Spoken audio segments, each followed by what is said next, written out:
ఈ వీడియోలో క్షీరసాగర మథన సమయంలో లక్ష్మీదేవి ఆవిర్భావం గురించి తెలుసుకుందాం. ముందుగా గణపతి ప్రార్థనతో స్టార్ట్ చేద్దాం. శుక్లాంబరధరం విష్ణుం శశివర్ణం చతుర్భుజం ప్రసన్నవదనం ధ్యాయేత్ సర్వవిఘ్నోపశాంతయే అగజానన పద్మార్కం గజాననమహర్నిశం అనేకదం తం భక్తానాం ఏకదంతముపాస్మహే. లక్ష్మీం క్షీరసముద్రరాజతనయాం శ్రీరంగదామేశ్వరీం దాసీభూతసమస్తదేవా వనితాం లోకైకదీపాంకురాం శ్రీమన్మందకటాక్షలబ్ధా విభవత్ బ్రహ్మేంద్రగంగాధరాం త్వాం త్రైలోక్యకుటుంబినీం సరసిజాం వందే ముకుందప్రియాం. పంచమి ఉండగా ఉన్న శుక్రవారం నాడు అభిజిత్ లగ్నంలో లక్ష్మీదేవి ఆవిర్భవించింది. ఆవిర్భవించగానే కేవలం ఆవిడ చూపుల చేత లోకములన్నిటికీ ఐశ్వర్యమును ఇచ్చింది. దానివలన మొట్టమొదట అనుగ్రహం పొందినవాడు దేవేంద్రుడు. ఇప్పుడు లక్ష్మీదేవి ఆవిర్భావం గురించి తెలుసుకుందాం.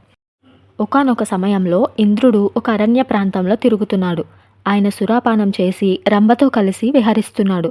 ఆ సమయంలో అటుగా దూర్వాస మహర్షి వస్తున్నారు. ఆయన మహాబ్రహ్మజ్ఞాని, శంకరాంశ సంభూతుడు. దూర్వాస మహర్షి చేతిలో ఒక పారిజాత పుష్పం ఉంది. ఆ పారిజాత పుష్పమును ఈయన కృష్ణ భగవానుడి దగ్గరికి వెళ్ళినప్పుడు, మహానుభావ, ఈ పుష్పమును స్వీకరించండి అని కృష్ణుడు ఇచ్చాడు. అది భగవంతునిచే స్వయంగా ఇవ్వబడినది.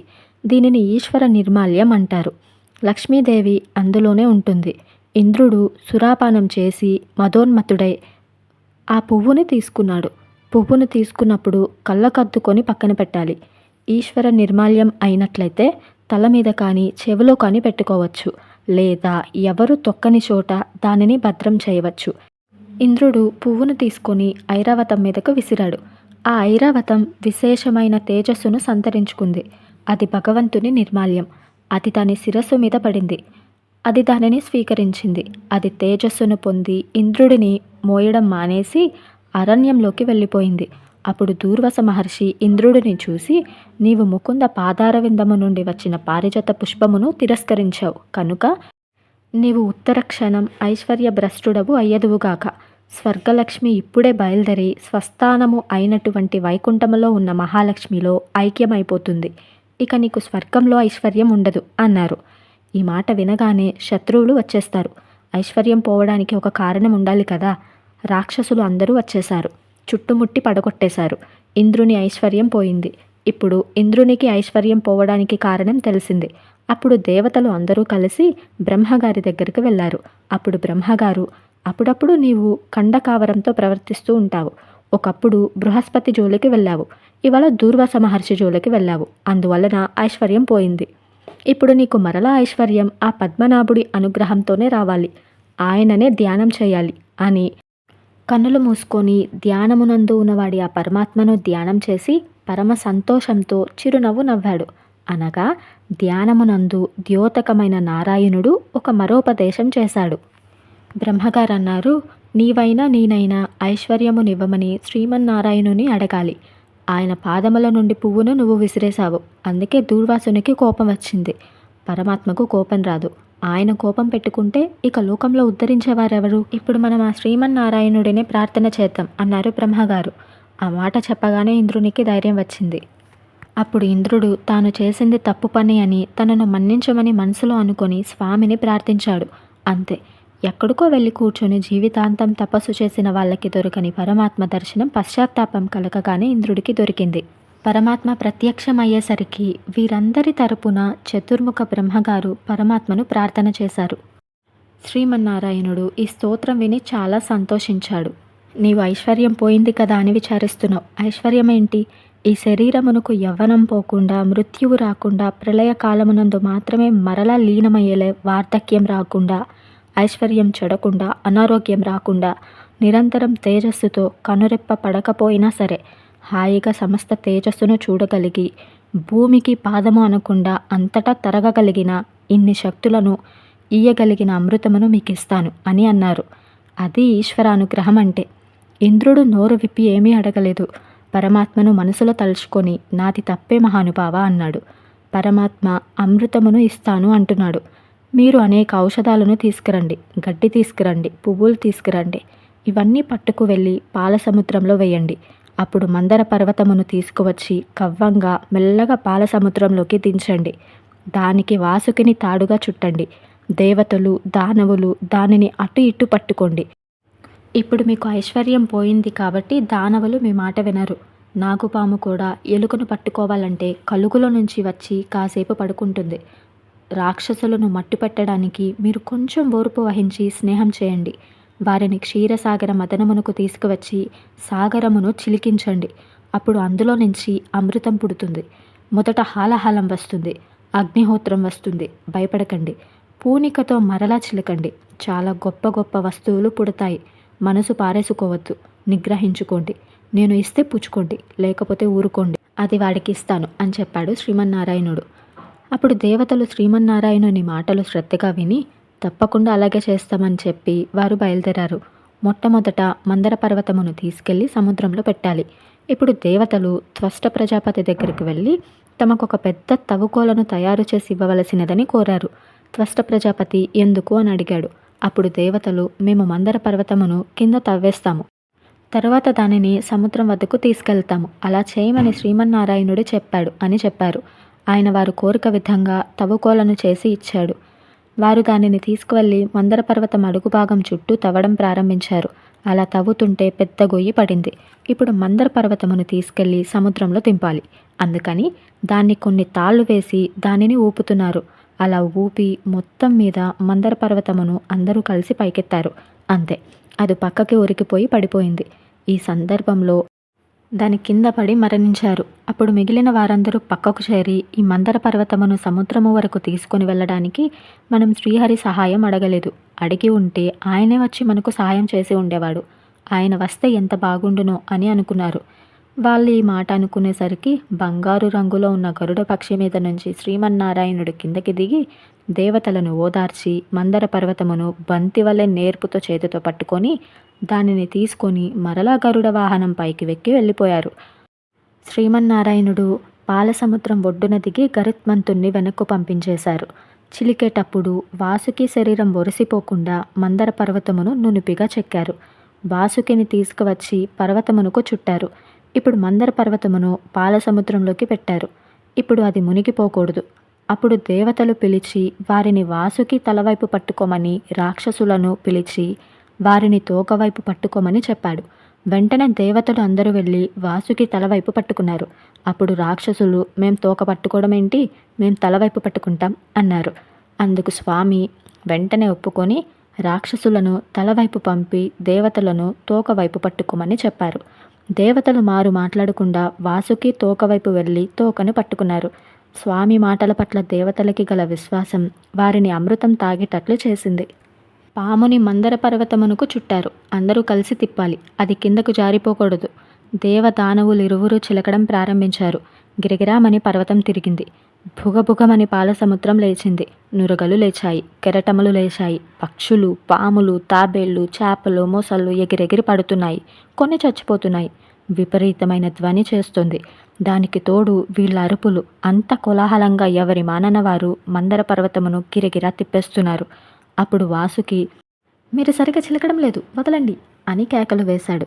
వాళ్ళందరూ వాసుకిని వదిలేశారు. పట్టు తప్పిపోయి మందర పర్వతం జారి కింద పడిపోయింది. ఇప్పుడు అందరూ శ్రీమన్నారాయణుని వైపు చూశారు. ఎవరూ గమనించలేని స్థితిలో ఆది కూర్మావతారమును స్వీకరించాడు శ్రీమన్నారాయణుడు.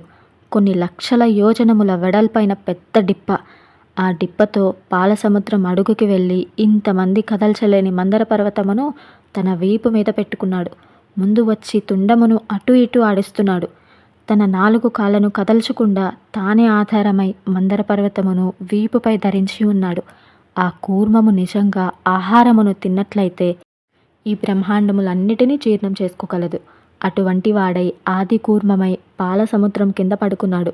ఇప్పుడు మందర పర్వతమును ఆది కూర్మం భరిస్తోంది. మరలా మందర పర్వతమును వాసుకిని చుట్టి రాక్షసులు తలవైపు, దేవతలు తోకవైపు ఉంచి మరలా చిలకడం ప్రారంభించారు. భూమి అదిరిపోతుంది. సముద్రంలో నుంచి కెరటాలు పైకి లేస్తున్నాయి. సిద్ధులు, చారణులు, యక్షులు, గంధర్వులు, కిన్నరులు, కింపురుషులు ఆకాశంలో నిలబడిపోయి ఆ దృశ్యమును చూస్తూ ఉన్నారు. ఈ మదనంలో ముందుగా హాలాహలం పుట్టింది, అనగా విషం. ఆ హాలాహలాన్ని శివుడు కంఠంలో పెట్టుకున్నాడు. మళ్ళీ అందరూ బయలుదేరి ఆనందంతో పాలసముద్రం దగ్గరికి వెళ్ళిపోయారు. క్షీరసాగర మథనం మొదలుపెట్టారు. అలా మథిస్తుంటే సురభి కామధేనువు పైకి వచ్చింది. ఆ కామధేనువుకి అందరూ నిలబడి నమస్కారం చేశారు. మళ్ళీ మథనం ప్రారంభించారు. ఇప్పుడు అందులో నుంచి ఒక తెల్లటి గుర్రము బయటికి వచ్చింది. దానిని ఉచ్చైశ్రవము అంటారు. ఆ గుర్రమును చూడగానే ఇంద్రునికి కించిత్ మమకారం పుట్టింది. కానీ శ్రీమన్నారాయణుని సూచన మేరకు ఏమీ మాట్లాడలేదు. ఇప్పుడు మళ్ళీ చిలకడం మొదలుపెట్టారు. ఇప్పుడు పాలసముద్రంలో నుంచి బ్రహ్మాండమైన కల్పవృక్షం ఒకటి వచ్చింది. ఆ కల్పవృక్షమునకు పువ్వులు పూసి ఉన్నాయి. ఆ పువ్వులు ఎవరు పెట్టుకుంటారో వారికి 5వ తనం తరగదు. దాని మీద నుండి వచ్చే గాలి ఎవరు పీలుస్తారో వారి ఆరోగ్యం పాడవదు. ఎవరు కల్పవృక్షం దగ్గరకు వెళ్ళి ప్రార్థనలు చేస్తారో వారికి ఫలముల రూపంలో కోర్కెలు తీర్చేస్తుంది. ఆ కల్పవృక్షమును ఇంద్రునికి ఇచ్చారు. ఆయన దానిని తీసుకున్నాడు. తర్వాత అప్సరసలు పుట్టారు. ఆ అప్సరసలు దేవకాంతలై దేవ నర్తకీమణులై ఉండిపోయారు. తరువాత పాలసముద్రమును ఇంకా చిలకడం మొదలుపెట్టారు. ఇప్పుడు లక్ష్మీదేవి ఆవిర్భావం జరగబోతుంది. ఆమె శుక్రవారం పంచమి నాడు పుట్టింది. పచ్చటి కాంతితో తెల్లటి వస్త్రములు కట్టుకొని పద్మాననే పద్మ ఊరు పద్మాక్షి పద్మ సంభవే అని నల్లని కన్నులతో సొగసైన చూపులతో మాతృవాత్సల్యంతో అందరి వంక చూస్తూ లక్ష్మీదేవి పాలసముద్రంలో నుంచి ఆవిర్భవించింది. అమ్మవారి చూపులు ఎంతవరకు పట్టాయో అంతవరకు దరిద్రములు అన్నీ తొలగిపోయాయి. అందరూ ఆనందమును పొందారు. లక్ష్మీదేవి ఆవిర్భావ ఘట్టం ఎవరు విన్నారో వారికి కొన్ని కోట్ల జన్మల నుంచి వెంటబడిన దరిద్రం నశిస్తుంది. ఇది పరమ యథార్థం. పుడుతూనే ఆ తల్లి యవ్వనంలో పుట్టింది. ఇంద్రుడు వెంటనే కలశస్థాపనం చేసి అమ్మవారిని దర్శనం చేసి చెప్పిన స్తోత్రం వ్యాస భాగవతంలో లేదు, కానీ దేవి భాగవతంలో ఉంది. దానికి పెద్దలు ఒక మాట చెప్తారు.